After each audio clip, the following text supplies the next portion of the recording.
شرک فی الدعاء، کسی کو مت پکارو کسی مدد کے لیے سوائے اللہ۔ وَأَنَّ الْمَسَاجِدَ لِلَّهِ فَلَا تَدْعُوا مَعَ اللَّهِ أَحَدًا، اللہ کے ساتھ، یعنی ایک تو یہ کہ اللہ کو چھوڑ کر کسی کو پکارنا، ایک ہے اللہ کے ساتھ پکارنا، اللہ کو بھی پکارنا اوروں کو بھی پکارنا بدترین شرک ہے۔ دعا اللہ کے لیے، ندا اللہ کے لیے، اس کا بھی ذرا میں تجزیہ کر دوں آپ۔ دیکھیے، ایک ہے عام مادی قوانین دنیا کے جو ہے اس کے تحت کسی سے مدد چاہنا، بھائی ذرا مجھے پانی پلا دینا، یہ بھی آپ نے مدد چاہیے ہے نا۔ حضور کے بارے میں تو آیا ہے کہ آپ اتنے خوددار تھے صلی اللہ علیہ وسلم کہ اگر سواری پر ہوتے تھے اور آپ کا کوڑا نیچے گر جاتا تھا تو کسی سے یہ نہیں کہتے تھے کہ یہ کوڑا مجھے اٹھا کے دے دو، بلکہ خود سواری سے اتر کر کوڑا اٹھاتے تھے۔ تو یہ جو قانون مادی ہے اس کے تحت مدد مانگنا کوئی بری بات نہیں ہے، کوئی غلط بات نہیں۔ ماورائی اعتبار سے، غیبی اعتبار سے کسی سے مدد مانگنا کسے باشد کوئی ہو، شرک فی الدعاء۔ ان المساجد للہ فلا تدعوا مع اللہ احدا۔ ایک ہے استعارتن اقبال کہتا ہے ہمالا اے فصیل کشور ہندوستان، تو یہ خطاب بالکل ایک استعارہ سا ہے۔ اسی معنی میں مولانا حالی نے اپنی مسدس کے اختتام پر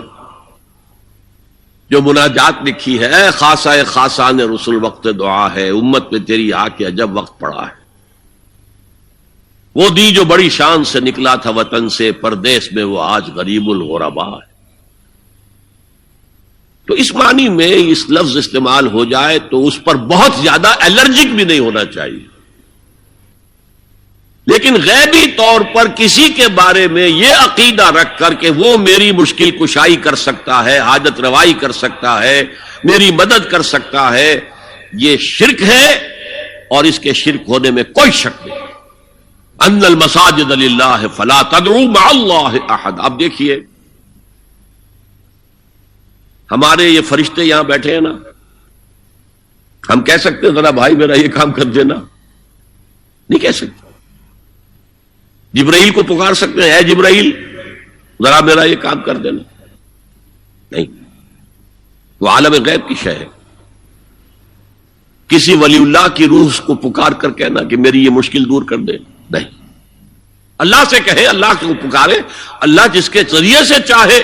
آپ کی ضرورت پوری کر دے۔ اس ضمن میں کہوں گا کہ شاہ ولی اللہ دہلوی نے ایک بات کہی ہے، اگرچہ مجھے اس کی کوئی دلیل اپنے طور پر انڈیپینڈنٹلی کتاب و سنت میں نہیں ملی ہے، لیکن شاہ صاحب کا ایک مقام مرتبہ ہے جو میری نگاہ میں بہت بلند ہے۔ انہوں نے یہ لکھا ہے کہ جو اللہ کے برگزیدہ بندے ہوتے ہیں، اولیاء اللہ،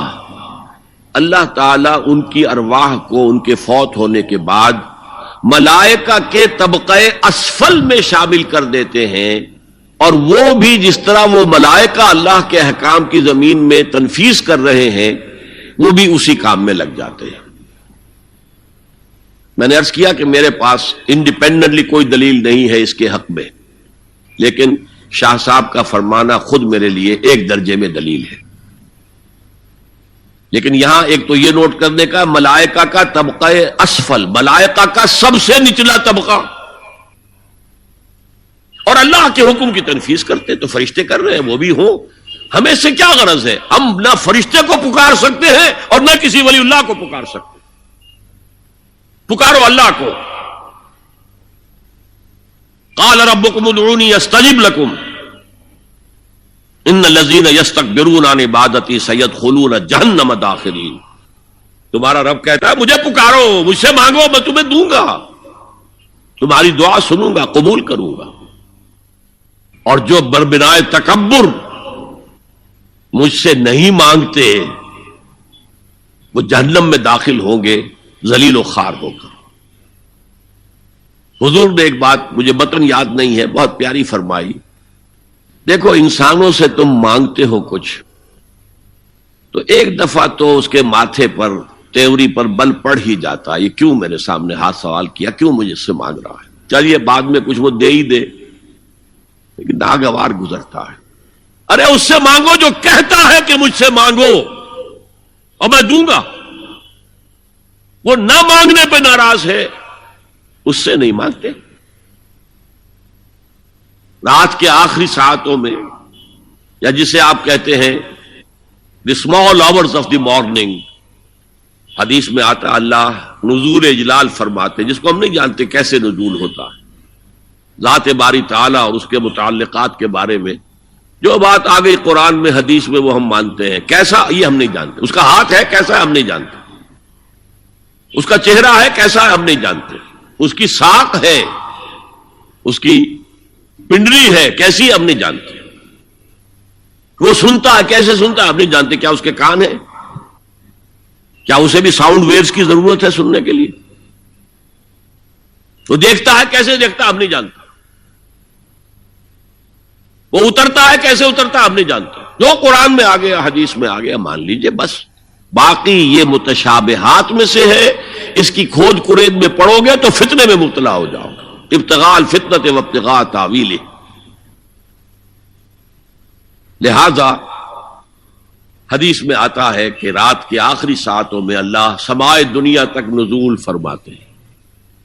اور پھر ندا لگتی ہے حل من سائل فاعطیہ، ہے کوئی سوال کرنے والا مانگنے والا کہ میں اسے دوں، حل من مستغفر فاغفر لہ، ہے کوئی گناہوں کی معافی چاہنے والا کہ میں اسے معاف کر دوں۔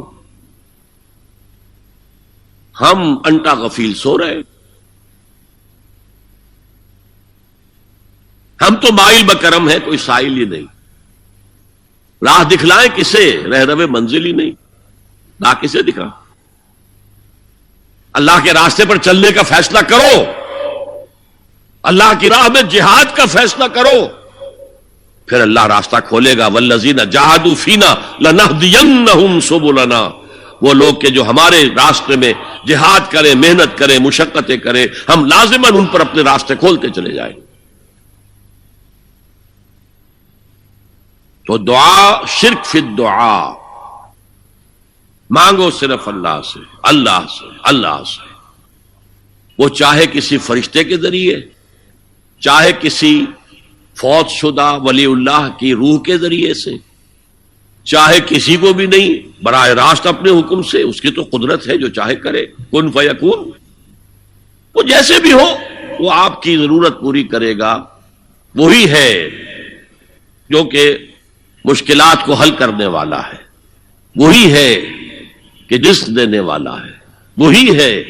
جو مرض سے شفا دینے والا ہے، پکارو اسی کو، مانگو اسی سے۔